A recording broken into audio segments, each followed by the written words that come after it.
Hello mga friends, dito gagawa tayo ng pineapple jam. Nalinis ko na rin ang pineapple, tinanggal ko na rin yung part na matigas at hiwa-hiwain natin sa maliliit na parte. Maglagay din tayo ng maraming luya, balatan, pwede rin hindi balatan kung gusto niyo. Ilagay sa loob, lagyan natin ng sugar at kung matamis ang ating pinya, konting sugar lang ilagay natin. At ngayon, mix natin.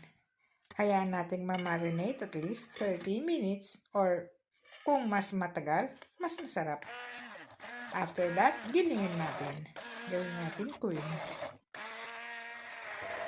At pagkatapos, pwede na natin umpisang lutuin. Huwag masyadong malakas ang apoy para naman hindi masunog. At sometimes, imimix natin. Makikita natin na nagiging cream na siya.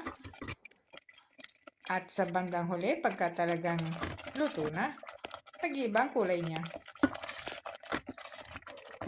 Meanwhile, mag-distill tayo ng butter.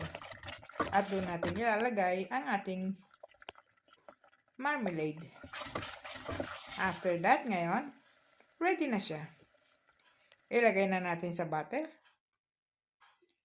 Takpan maigi at baliktarin natin para palamigin. At ito na siya. Bye-bye!